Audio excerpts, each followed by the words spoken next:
আজকে আলোচনা করব ইংলিশ লিটারেচারের দ্য টেম্পেস্ট নিয়ে, রিটেন বাই উইলিয়াম শেক্সপিয়ার।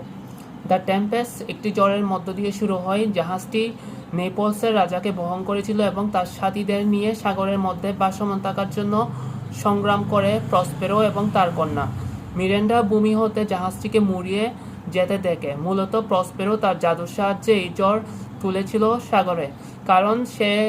কারণ হিসেবে সে ব্যাখ্যা করে যে জাহাজে তার শত্রুরা রয়েছে। প্রসপেরো কাহিনীটি এমন যে সে ছিল নেপলসের ডিউক হবার পর সবচেয়ে বেশি উপযুক্ত, কিন্তু তার ছোট ভাই অ্যান্টোনিও তার সাথে প্রতারণা করে তার মুকুট কেড়ে নেয় এবং তার সাথে সকল সম্পত্তিও কেড়ে নেয়। 12 বছর আগে সে এবং তার কন্যা মিরেন্ডা সহ ছোট একটি বেলায় করে সমুদ্রে ভাসিয়ে দেওয়া হয়। অদ্ভুতভাবে তারা দুজনেই টিকে যায় এবং এই দ্বীপে এসে পৌঁছায়। সেখানে সে এই জাদুবিদ্যা অর্জন করে তার মাধ্যমে এখানকার সব কিছুকে নিয়ন্ত্রণ করে। এখানে এসে সে এরিয়েল নামের এক আত্মাকে মুক্ত করে এবং সাইকোরেক্স নামক এক ডাইনি দ্বারা কারারুদ্ধ হয়েছিল। এরিয়েল মুক্ত হওয়ার ইচ্ছা পোষণ করে এবং 2 দিনের মধ্যে তাকে মুক্ত করে দেওয়া হয়। এই দ্বীপের সর্বশেষ বাসিন্দা সাইকোরেক্সের বাচ্চা কেলিবানকে প্রসপেরো দাসে পরিণত করে। কেলিবান হচ্ছে একজন স্বাভাবিক মানুষ, বর্বর, কিন্তু সে তার দ্বীপকে ফিরে পেতে চায় এবং কেবল সে একা বসবাস করতে পারে না। ইতোমধ্যে রাজকীয় দলটি জাহাজ হতে কুলের তীরে এবং 3 দলে বিভক্ত হয়ে যায়। রাজার পুত্র ফার্ডিনেন্ডও তার পিতার সাথে ছিল।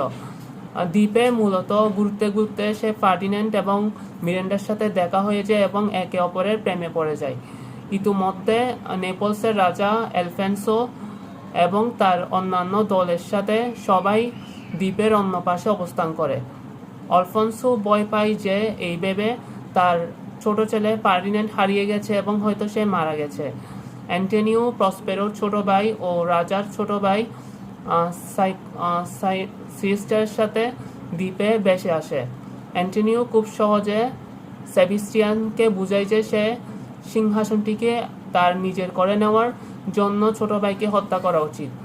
আলফোন্সো মারার এই ষড়যন্ত্রটি ঠিক করার 12 বছর আগে প্রসপেরোকে হত্যা করার জন্য অ্যান্টোনিওর ষড়যন্ত্রের মতো রাজার দলের সাথে এক অংশ সমুদ্রে এসে পৌঁছায়, যার মধ্যে সবার কাসনামাও রয়েছে।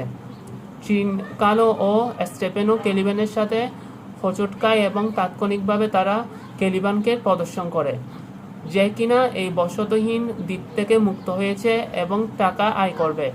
ইতিমধ্যে ট্রিনকালো, কেলিবান, স্টেফেনো প্রত্যেকেই মাতাল হয়ে গেছে মদ খেয়ে।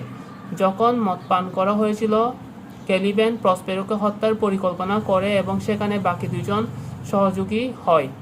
এরিয়েল তা শুনেছিল এবং সে সব কিছু প্রসপেরোর কাছে বলে দেয়।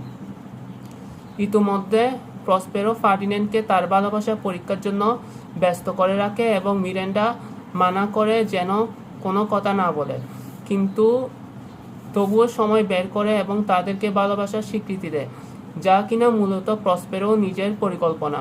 পরবর্তীতে প্রসপেরো তাদের বাগদানের জন্য একটি কাব্যনাট্যের আয়োজন করে।